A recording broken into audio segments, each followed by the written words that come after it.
Work makes you free. What a goddamn lie that was. I was 22 years old when we cut through that fence on January 27th, 1945. I thought I knew what hell looked like. I thought I'd seen the worst of humanity in the trenches of Belgium, in the bombed-out cities of Germany.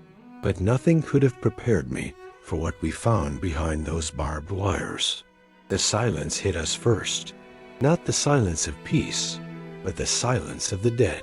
Then came the eyes, hollow, empty, staring at us like we were ghosts. And maybe we were. Maybe we all became ghosts that day.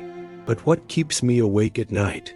What makes me wake up screaming, even now at 98 years old, isn't what I saw in that place. It's what I did. It's the choice I made that I've carried like a stone in my chest for 7 decades. Before I tell you what happened in that place of shadows and ash, I need you to understand something. This isn't just another war story. This isn't entertainment. This is memory bleeding through time, demanding to be heard before it dies with me. If you're listening to this, I'm asking you to do more than just listen. I'm asking you to remember. Subscribe to this channel, not for more content, but to keep voices like mine alive. Share this story with others, because there are fewer of us left every day who can tell you what we saw, what we lived through, what we did. Comment below and tell me you'll remember, because that's all we have left now, memory. And some memories are too important to let fade into silence. The dead deserve better than our forgetting. My name is Robert Bobby Henderson. The most folks here at the Sunset Manor Nursing Home in Portland, Oregon, just call me Bob. I'm 98 years old, and most days I can barely remember what I had for breakfast. But January 27th, 1945 is burned into my mind like a cattle brand that never heals. I was a private first class in the 60th Infantry Regiment, 9th Infantry Division, the Old Reliables, they called us.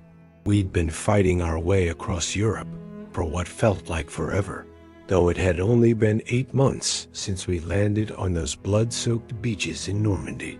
I was just a farm boy from Iowa before the war, cornfields stretching to the horizon, and Sunday service at the little white church on Main Street. That was my world, simple, clean, where the worst thing that could happen was a bad harvest or a sick cow. I had a sweetheart named Dorothy, planned to marry her when I got home, maybe take over my father's farm, raise some kids, live a quiet life. The war was supposed to be an adventure, a chance to see the world and serve my country. God help me. I was so young, so stupid.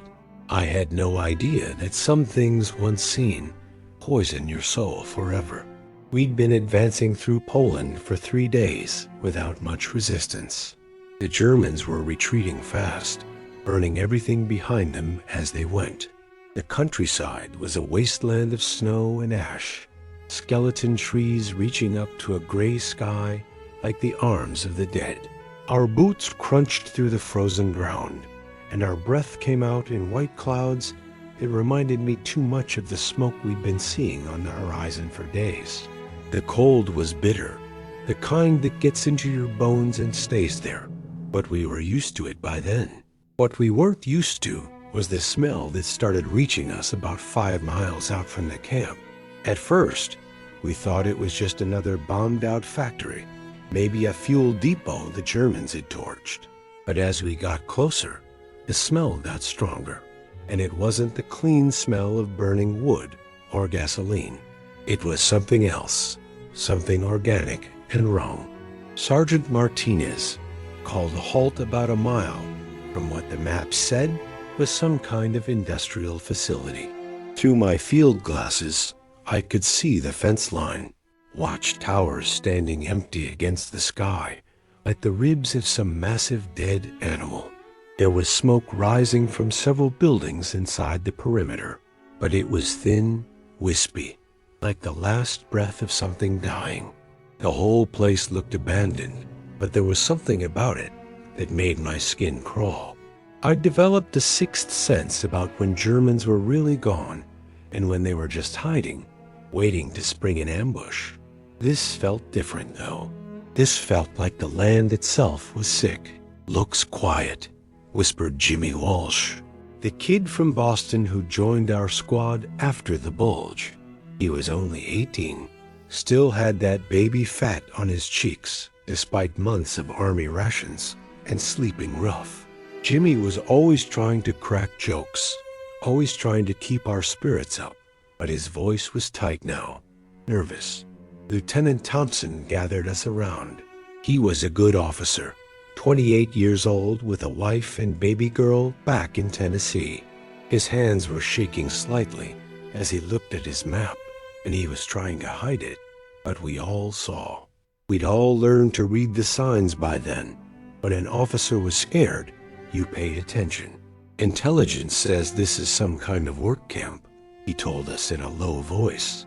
"Probably a labor facility the Krauts used for war production, but we go in careful. Standard sweep pattern, watch for booby traps, watch for civilians." I adjusted my M1 Garand and checked my ammunition. 48 rounds in my belt, bayonet sharp and ready. I'd learned to count everything in the war: bullets, bays, heartbeats. In war, numbers become prayers, and prayers become the only thing standing between you and the abyss. As we moved closer, details started coming into focus through the fence. Wooden barracks arranged in neat rows, like a military installation. But there was something wrong with the proportions. The buildings looked too crowded together, too hastily built, like someone had been trying to pack as many people as possible into the smallest space. And those chimneys, there were too many chimneys for a place this size, too many for any kind of normal industrial operation. The smell hit us full force about 200 yards from the main gate. I'd smelled death before, plenty of it. Battlefield corpses rotting in the sun, bombed out villages where bodies lay under the rubble for weeks. The aftermath of artillery strikes, where pieces of men hung from tree branches like Christmas decorations from hell. But this was different. This was industrial, systematic, like someone had been manufacturing death on a massive scale. "Jesus Christ," Jimmy muttered, pulling his scarf up over his nose. "What the hell is that?" Thompson held up his hand for silence, but we all knew something was wrong. The smoke rising from those chimneys wasn't wood smoke or coal smoke. Those of us who'd grown up on farms, we knew what burning flesh smelled like. This was that, but magnified 1,000 times. We approached the main gate in formation, weapons ready, every sense on high alert. The sign above the entrance was in German. Arbeit matched frei. Work makes you free. None of us could read German, except for our interpreter, Corporal Goldstein. But he was back with the main column. The gate was standing open, hanging on its hinges like a broken jaw. The lock had been shot off, probably by the retreating guards. But they'd left in such a hurry that they hadn't finished destroying everything. Papers were scattered around the guardhouse, some still smoldering. File cabinets had been ransacked, but not emptied, their contents spilling out onto the frozen ground like the guts of some administrative animal. Thompson signaled for us to move in. First squad went left along the fence line. Second squad went right. Third squad straight up the main road between the barracks. I was in third squad, so I got the full view of the camp as we advanced into what I now know was hell on earth. The buildings looked empty at first glance. Windows boarded up or broken, doors hanging open like mouths frozen in permanent screams. But as we got closer, I started to see movement in some of the doorways. Shadows that didn't quite make sense. Shapes that might have been human, but looked wrong somehow. Too thin, too angular. Movement. 10 o'clock, called out Private Davidson, a big lumberjack from Michigan who could split a man in half with his bare hands. He raised his rifle, finger on the trigger, but Thompson waved him down. "Hold your fire," the lieutenant said, his voice tight. Could be civilians. That's when we heard it, a sound that wasn't quite human, more like wind through broken glass, but rhythmic, deliberate. It took me a moment to realize what it was. Someone was crying. No, not just someone, multiple someones. A chorus of weeping that seemed to come from the very walls of the place. We moved toward the sound, and that's when I saw my first prisoner. He was standing in the doorway of what I later learned was Barrack 14, though standing isn't really the right word. He was swaying, holding onto the doorframe like it was the only thing keeping him from collapsing into dust. I'd seen starving people before. The war had shown us plenty of hungry civilians. Refugees had been living on scraps and hope for months. But this was something beyond starvation. This man looked like a skeleton that someone had stretched skin over, his clothes hanging off him like a scarecrow's rags. His eyes were huge in his skull, and when he looked at us, there was no recognition there, no hope, just a kind of animal wariness. "Mein Gott," he whispered in German. Then his legs gave out, and he collapsed onto the frozen ground. Jimmy started to run toward him, but Thompson grabbed his arm. "Wait," he said. "We don't know about disease, about contamination." But I was already moving. I don't know why. Maybe it was the way the man had looked at us, like we were either angels or demons, and he couldn't tell which. I knelt down beside him and tried to lift his head. His skin felt like parchment under my hands, and I could feel every bone in his skull. He said something in what I later learned was Polish, his voice so weak I had to put my ear right next to his mouth to hear him. "Water," he whispered in broken English, the word coming out like a prayer. "Please ... water." I reached for my canteen, but Thompson stopped me again. "Henderson, we don't know what kind of diseases they might be carrying."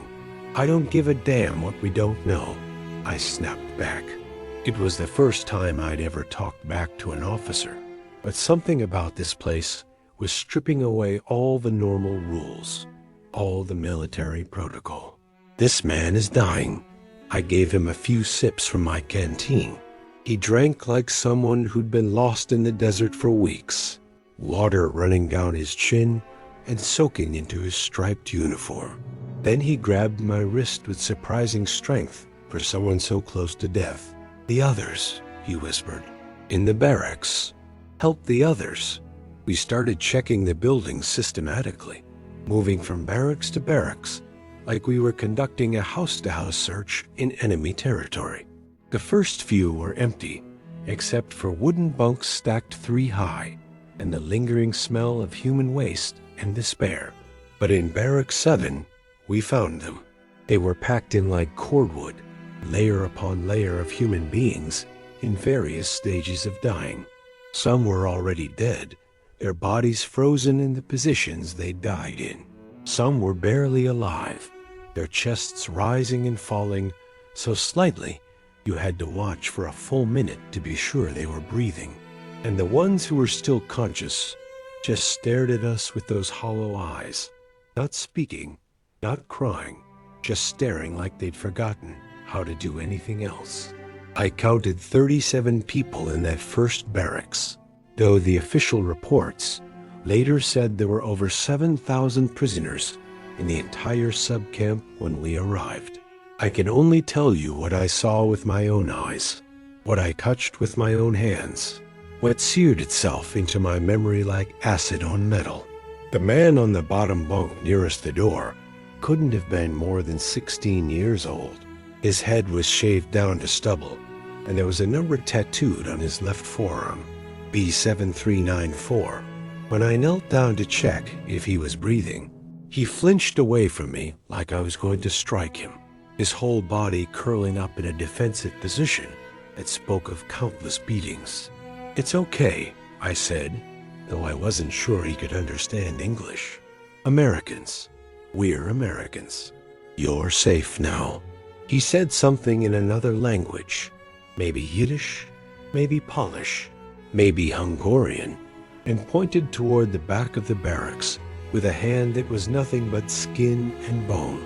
That's when I noticed the smell was stronger back there, a different kind of smell than the burning flesh we'd been smelling outside. In the back corner of the barracks, stacked like firewood, were the bodies of those who hadn't made it through the final weeks. Some were still wearing the striped prison uniforms. Others were naked, their bodies showing signs of systematic starvation and abuse. They'd been dead for days, maybe weeks, and the cold had preserved them enough that you could still see the expressions on their faces. Terror, pain, a kind of resigned hopelessness that was worse than any scream. I'd seen battlefield deaths before, men blown apart by artillery, cut down by machine gun fire, burned alive in tanks. War is ugly and violent and random. But this was different. This was methodical. This was planned. These people hadn't died in the heat of battle or the chaos of combat. They'd been murdered slowly, systematically, with the kind of deliberate cruelty that takes organization and intent. Jimmy threw up, just turned around, and emptied his stomach right there on the floor of the barracks, a sound echoing off the wooden walls like a gunshot. I wanted to do the same, but I couldn't move. I was frozen in place, staring at one of the bodies. A woman, I think, though she was so emaciated, it was hard to tell. Someone had carved something into her forehead, a word in German that I couldn't read, but that made my blood turn to ice water. "Sergeant," I called out, my voice barely working. "We need medics. We need... Jesus Christ. I don't know what we need." Thompson was standing in the doorway, his face white as the snow outside. He was trying to talk into his radio, but his hands were shaking so badly, he kept dropping it. "Base, this is Thompson," he managed to say. "We've got a situation here. Multiple casualties. Request immediate medical support and someone from intelligence. You need to see this. Command needs to see this. But the worst part, the thing that still wakes me up screaming in the middle of the night 70 years later, wasn't what we found in that barracks. It was what we found in the next one. Children. Not many, maybe 8 or 10.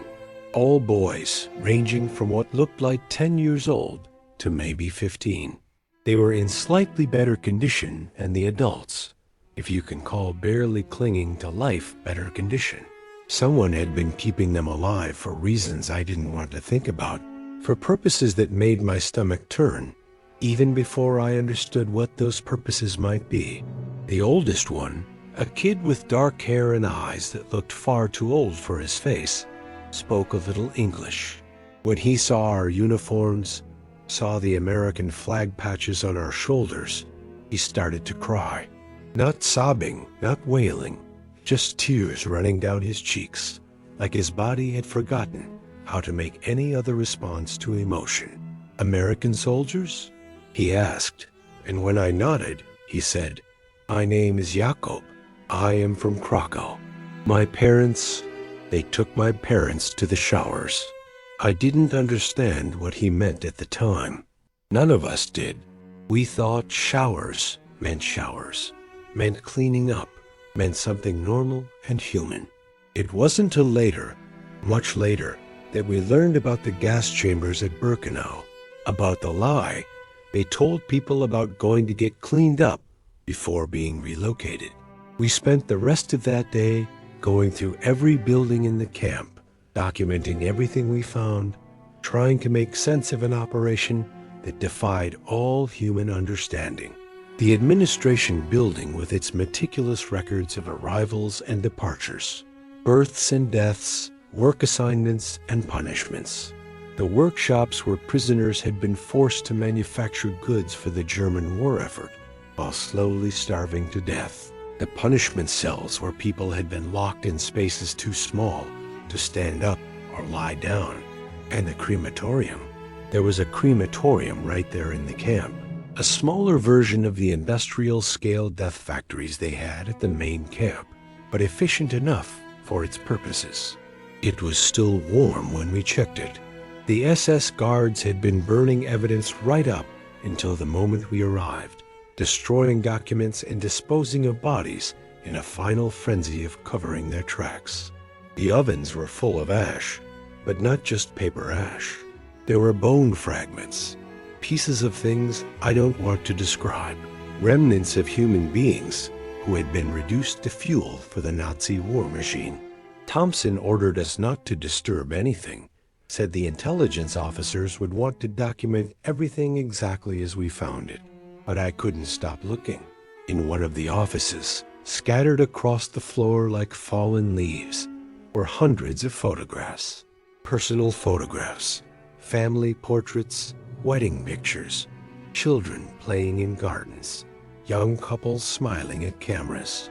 The kind of pictures people carried in their wallets or kept on their mantelpieces. The visual proof of lives lived and love shared.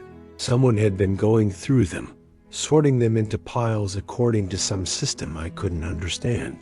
I picked up one photograph almost at random. A little girl, maybe 5 years old, sitting on a tricycle in front of a house and laughing at whoever was taking the picture. On the back, someone had written in careful script, Ania, age 5, summer 1942. Where was Ania now? Was she one of the bodies we'd found in the barracks? Had she been one of the children selected for the gas chambers? Or was she just ash in one of those ovens? Her laughter reduced to smoke and bone fragments. I stood there holding that photograph, and something inside me broke. Not dramatically, not with tears or screaming, but quietly, like a bone cracking under too much weight. I realized I was looking at the evidence of systematic erasure, the deliberate destruction not just of human lives, but of human memory, human connection, human love. The thing that finally shattered what was left of my sanity was Building 27, the warehouse. From the outside, it looked like any other structure, just a long wooden building with small windows near the roof. But inside, it was full of suitcases, thousands of them, stacked from floor to ceiling like some grotesque parody of a baggage claim area. Old leather suitcases, cardboard boxes tied with string, cloth bags, even children's school bags. Each one carefully labeled with a name and address in various languages.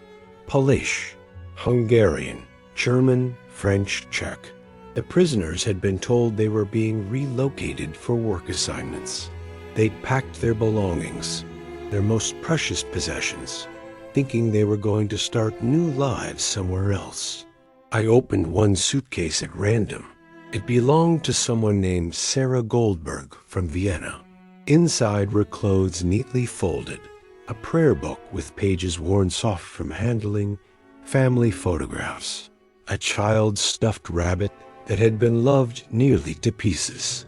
At the bottom, wrapped carefully in tissue paper, was a wedding dress. Sarah Goldberg had packed her wedding dress because she thought that wherever she was going, she might need it someday. Maybe for her daughter's wedding, maybe for some special occasion, maybe just to remember the happiest day of her life. She had no idea she was packing for her own execution. We found more warehouses, one filled with shoes, thousands of pairs sorted by size and type. Children's shoes, work boots, women's heels, men's dress shoes. Each pair representing a person who had walked into this place and never walked out. Another warehouse full of eyeglasses, mountains of spectacles that had helped people see the world, now sitting useless in the dark. And hair, room after room of human hair, sorted by color and length, baled up like cotton, ready for shipping. Brown hair, blonde hair, black hair, gray hair. Long braids that had been cut from young women's heads, children's curls, the beards of elderly men. Later, we learned they used it to make cloth, stuffing for mattresses, even rope. They had turned people into raw materials, reduced human beings to their component parts. I found myself standing in the middle of one of these warehouses, surrounded by the possessions of the dead, and I started laughing. Not because anything was funny, but because my mind couldn't process what I was seeing any other way. The systematic nature of it, the industrial efficiency, the careful record-keeping. It was like discovering that someone had turned murder into a business, complete with supply chains and quality control. Thompson found me like that, laughing like a lunatic in a room full of children's toys that would never be played with again. "Henderson," he said quietly, putting a hand on my shoulder. "We need to get the survivors to the aid station. Can you help with that?" I stopped laughing and looked at him. Really looked at him.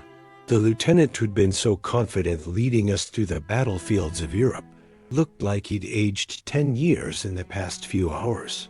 His hands were still shaking, and there was something in his eyes that hadn't been there that morning, a kind of knowledge that no human being should have to carry. "Yes, sir," I said. "I can do that." But I couldn't, really.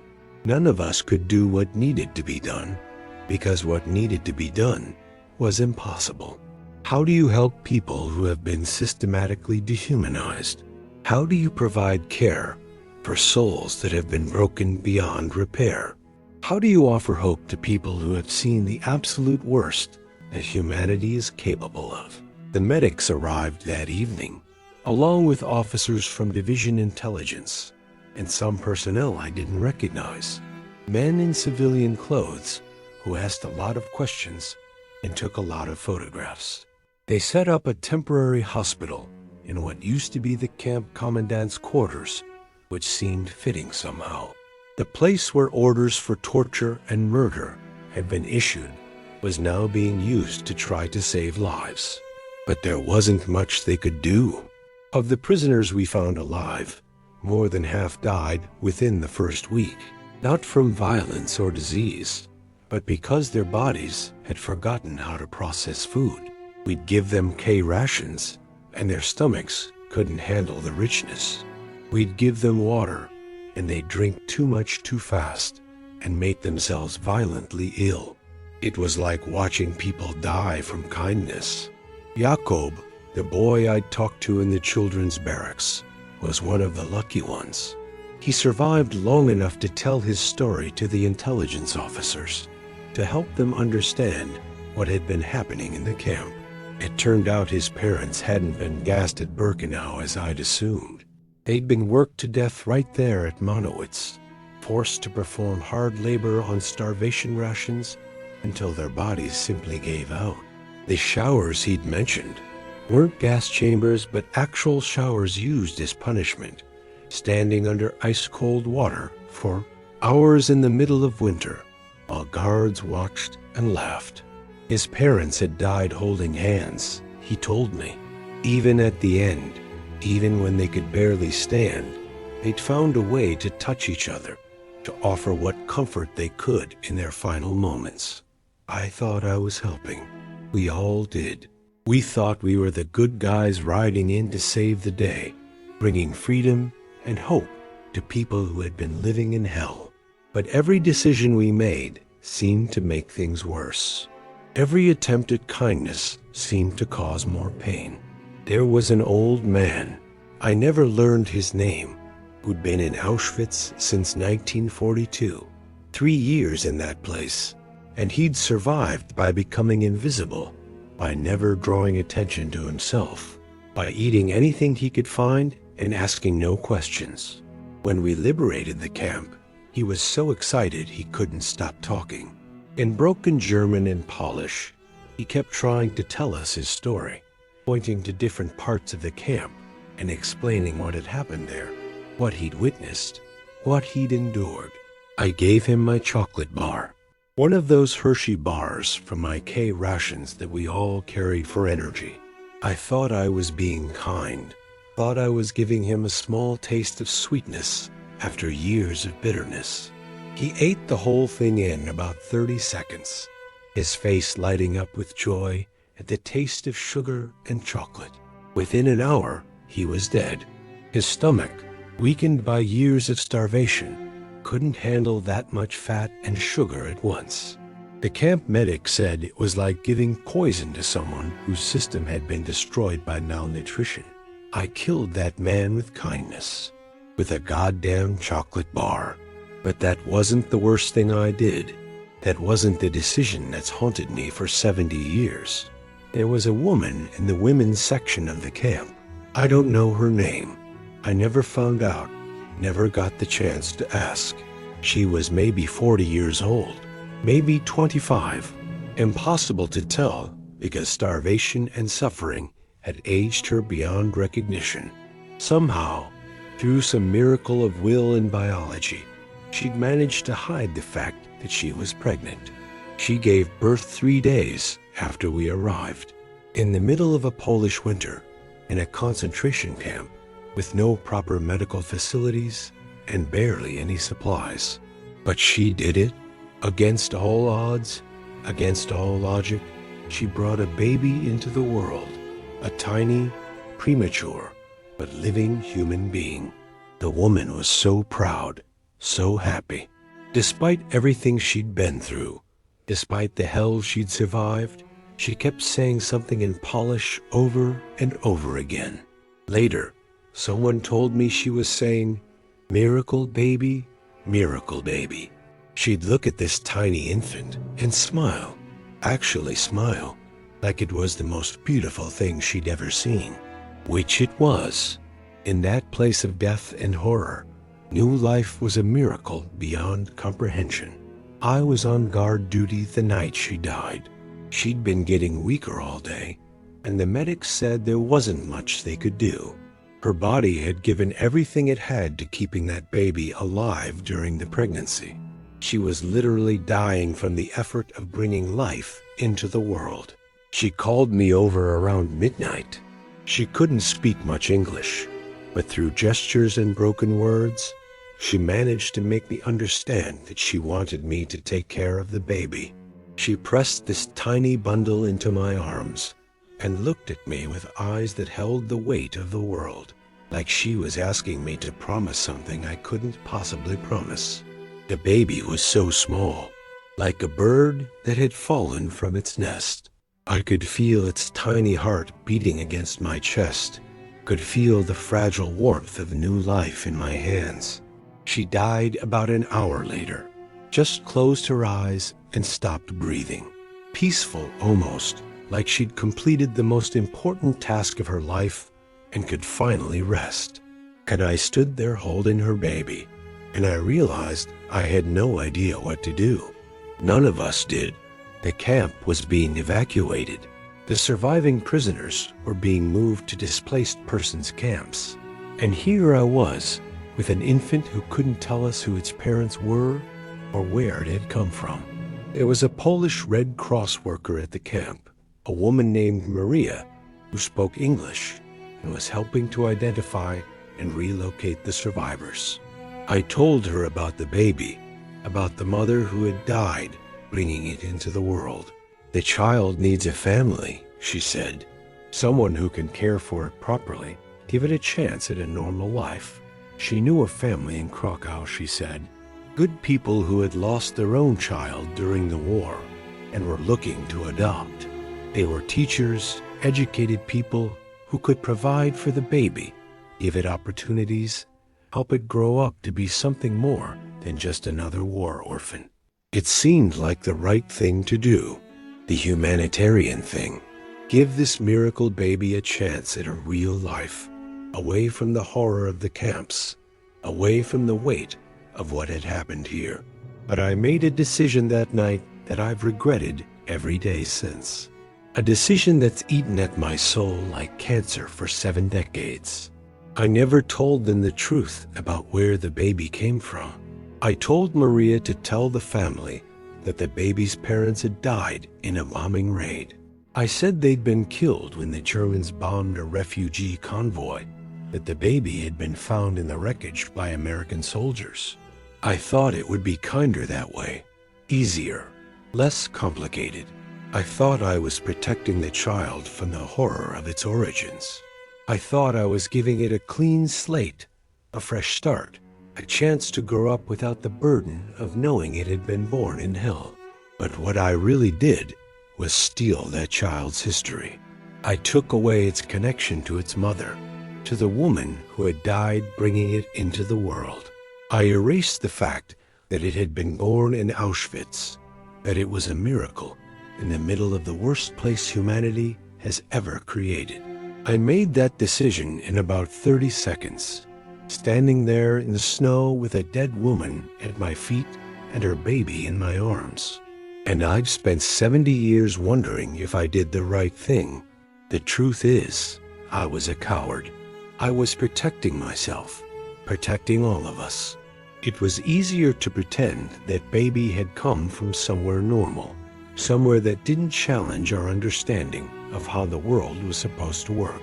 It was easier to create a simple, tragic story about bombing victims than to confront the reality of what we'd discovered. For 70 years, I've told myself I was being humanitarian, that I was giving that child the best possible chance at a normal life. But lying here in this nursing home, feeling death getting closer every day, I know the truth. That child deserved to know who its mother was, deserved to know that she had died making sure it could live, deserved to know that it had been born in the darkest place on earth and had somehow managed to be a light in that darkness. I've tried to find that child. After the war, I went back to Krakow twice. I hired investigators, contacted the Red Cross, even put advertisements in Polish newspapers. But it's like trying to find a single snowflake after the blizzard has ended. Too much time has passed. Too many records were destroyed. Too many people died or moved or changed their names. I don't even know if it was a boy or a girl. In all the chaos, all the trauma of that moment, I never thought to check. The baby was just a baby, a tiny human being who needed help. And I was so focused on getting it to safety that I didn't pay attention to the details that might have mattered later. Maybe they're still alive. They'd be almost 80 now. Maybe have children and grandchildren of their own. Maybe they've lived a good life, become a doctor or teacher or artist. Maybe they never wondered about their origins, never felt like something was missing from their story.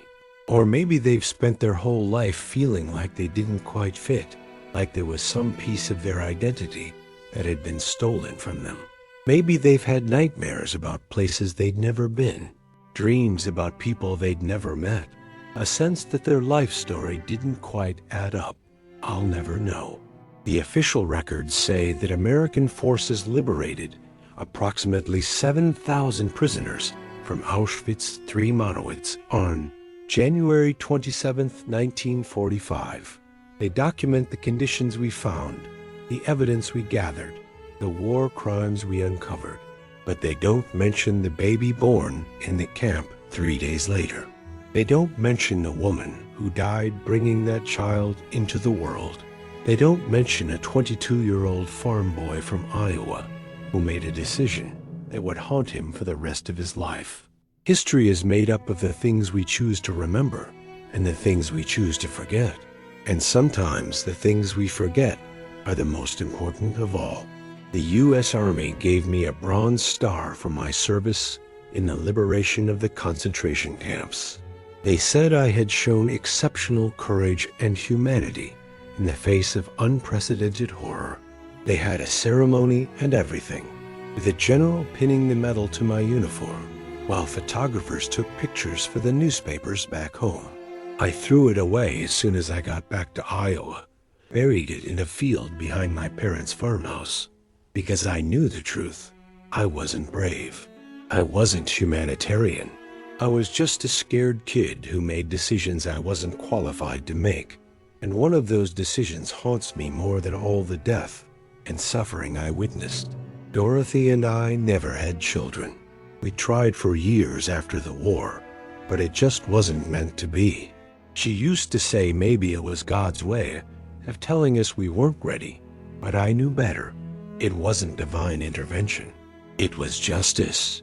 I had separated a child from its mother, taken away its birthright, stolen its history, and the universe made sure I would never have the chance to be a father myself. Some debts can only be paid in kind. I'm 98 years old now.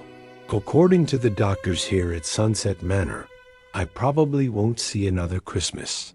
My body is shutting down, piece by piece, like an old machine finally wearing out.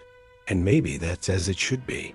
Maybe it's time for those of us who witnessed these things to go to our graves and let history speak for itself. But I can't do that. Not yet. Not until I've told this story, shared this burden, passed on this memory to someone who might understand.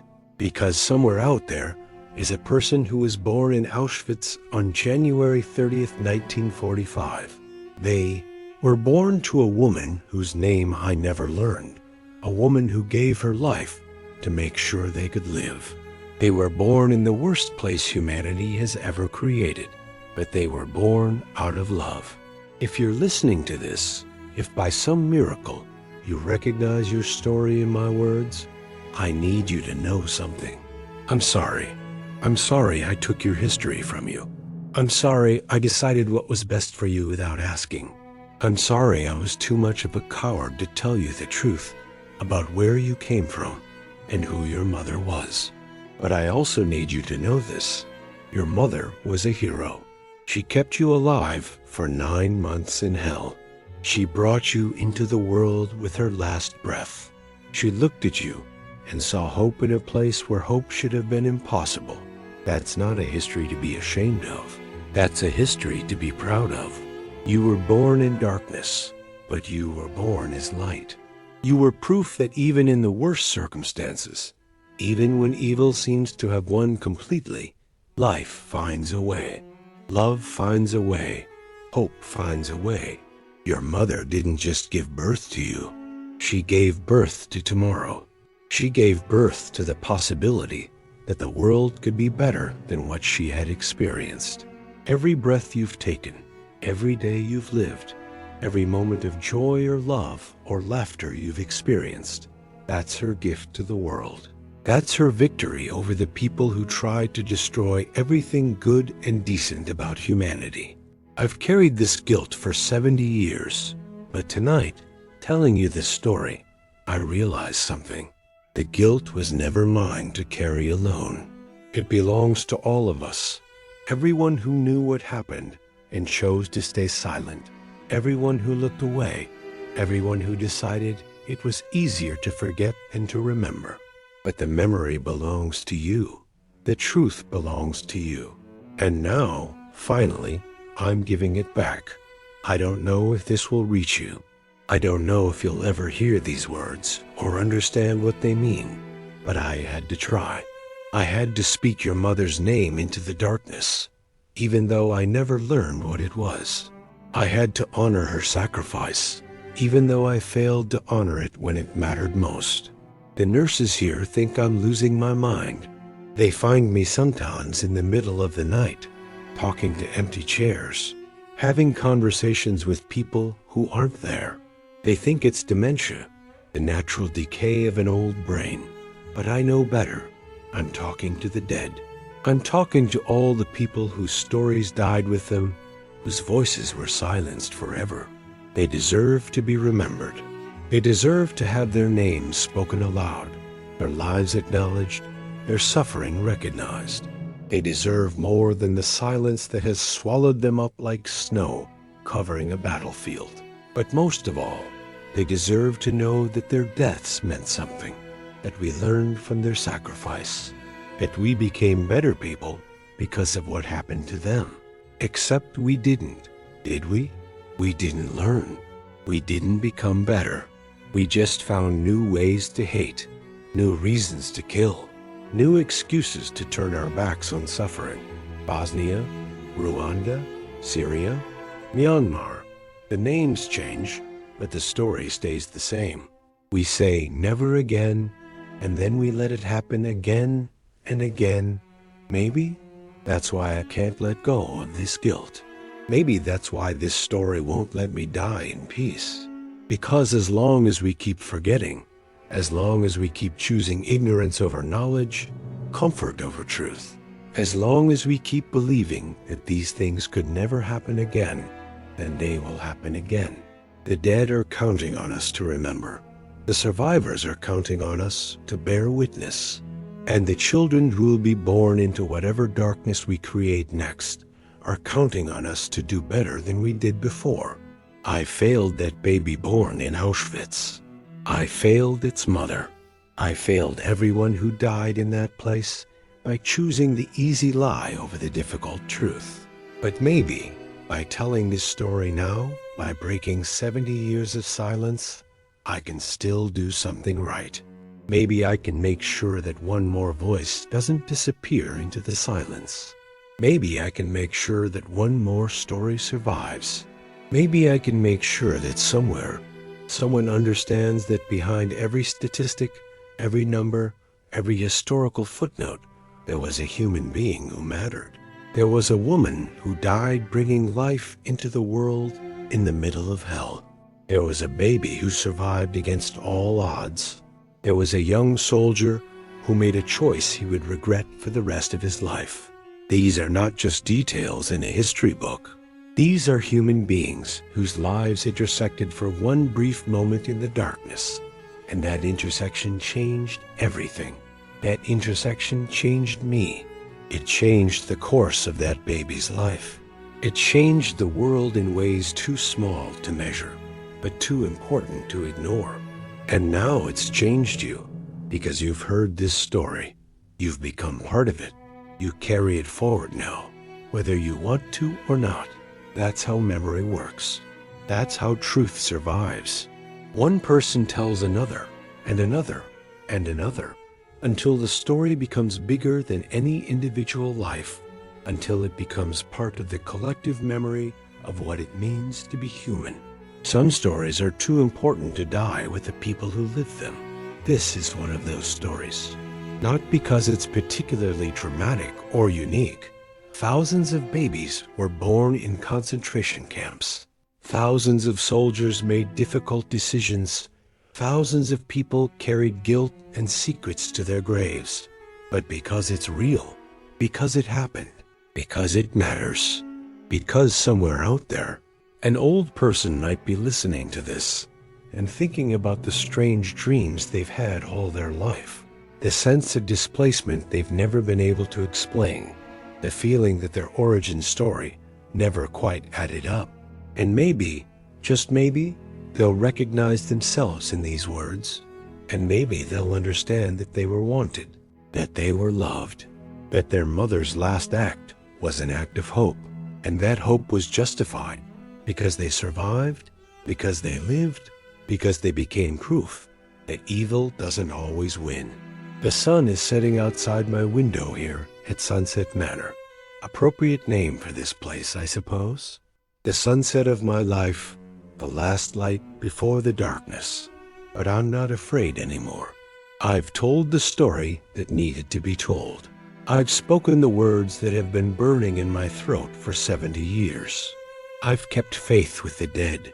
Finally, I've honored the memory of a woman whose name I never knew, but whose sacrifice I'll never forget. I've told the truth about a choice I made when I was too young to understand its consequences, but old enough to know it was wrong. And maybe, somewhere in the world, there's a person who was born in hell and raised in love who now knows where they came from, who knows that their first breath was an act of rebellion against everything evil and cruel in the world, who knows that they carry within them the hopes and dreams of people who didn't survive to see those hopes fulfilled. That's all any of us can do, really. Tell our stories, share our truths, pass our memories on to those who come after us. Hope that someone, somewhere, will listen and understand and remember. The dead can't speak for themselves, but we can speak for them. We can make sure their voices are heard, their stories are told, their lives are remembered. We can make sure that the darkness doesn't swallow them completely, that some light remains to guide those who come after. This is my light. This is my small candle lit against the darkness. It's not much, but it's all I have to give. Take it, share it, keep it burning. Don't let it go out. Some memories fade with time, blurred by age and distance, and the simple human need to forget what hurts too much to remember. But some memories burn eternal, carved into the soul of those who carry them, passed down from one generation to the next, like sacred fires that must never be allowed to die. This is one of those memories, not because I want it to be, but because it has to be, because the alternative is forgetting, and forgetting is the final death, the ultimate victory of those who wanted to erase entire peoples from the face of the earth. I refuse to let them win. I refuse to let the silence swallow these voices. I refuse to take this story to my grave. So I'm giving it to you, all of you who are listening, who are reading these words, who are choosing to remember instead of forget. This story is yours now. This burden is yours now. This responsibility is yours now. Tell it, share it, keep it alive. Make sure that somewhere, always, someone remembers what happened in that place of shadows and ash. Make sure that somewhere, always, someone speaks the names of the dead and honors the courage of those who survived. Make sure that the miracle baby born in Auschwitz on January 30th, 1945 is never forgotten. Make sure that their mother's sacrifice is never forgotten. Make sure that the truth, no matter how painful, is never forgotten. Because some memories are too important to die. Some stories are too sacred to lose. Some truths are too necessary to ignore. This is one of them. Remember it. Share it. Keep it alive. The dead are counting on you. Subscribe to this channel, not for entertainment, but for memory. Share this story, not for likes or views, but for truth. Comment below, not with casual observations, but with sacred promises to remember, because that's all we have left now. Our willingness to bear witness, to carry forward the voices of those who can no longer speak for themselves. Some stories die with the people who live them. Others become eternal, passed down through generations like precious heirlooms too valuable to lose. This story, our story, because it belongs to all of us now, this story must never be allowed to die.